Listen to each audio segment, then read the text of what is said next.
The Supreme Court today making that decision that limits the ability of courts to issue nationwide injunctions, and experts say the impact on the judicial system will be enormous. For more on that, let's bring in retired U.S. District Judge in the Southern District of New York, Shira Scheindlin. Thanks so much for being with us. I mean, we heard from Pam Bondi, the Attorney General, Todd Blanche.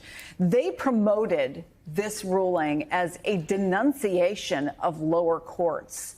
How do you see it? I don't see it as a denunciation of lower courts at all. This has been a long time coming.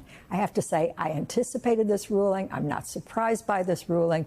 All presidents recently have been very unhappy with nationwide injunctions. It only depends which side you're on, so to speak. So President Biden and President Obama had plenty of problems with it when their policies were enjoined by nationwide injunctions. So I understand limiting the use of that device, but there's going to be ways around. First of all, there are class actions, and the opinion refers to that. The argument referred to that. You can have a certified class. It will take longer, but you can get nationwide relief that way. I also expect the suits are going to be brought throughout the country. I think the people who bring these lawsuits are not going to back down. They're going to go to state after state after state and try to get rulings as fast as possible.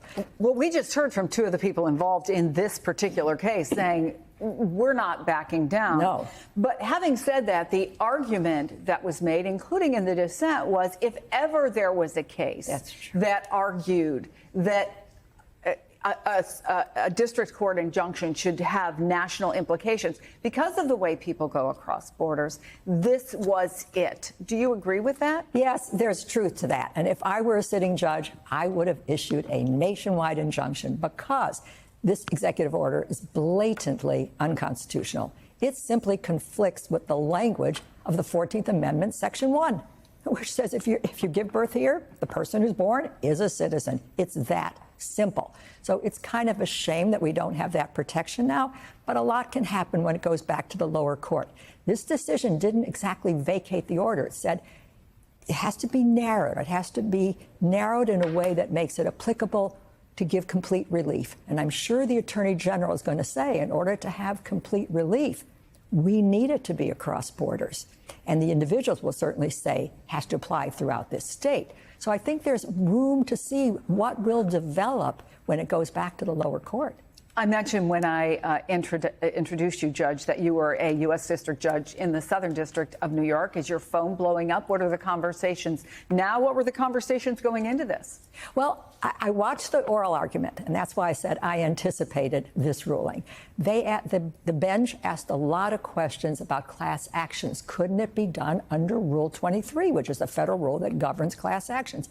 And the answer has to be yes. The big problem is that it takes longer, but the possibility of relief is there. And this opinion is carefully crafted to say it will go back to the district court. The district court will have to determine. It can't be broader than necessary. So the courts are going to have to interpret what does necessary mean.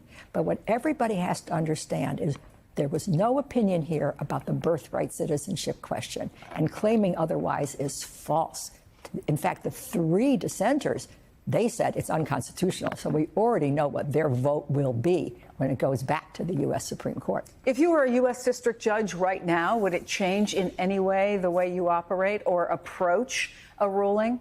Yes, look, I obey Supreme Court opinions, so I would have to read this very carefully, and I would have to decide what is needed to grant complete relief. That's the question that Justice Barrett poses. So what does it take? Well, as the Attorney General of New Jersey argued, with somebody going across state lines all the time, to give complete relief to the states, it may be that we still need a nationwide injunction. And that's not ruled out by this opinion. So there's 30 days pause right now. The ruling remains in effect for 30 days. Then we'll see how the district courts handle this throughout the country. Judge Shira Scheindlin, I have to ask you, are you glad not to be a district judge right now? No, not at all.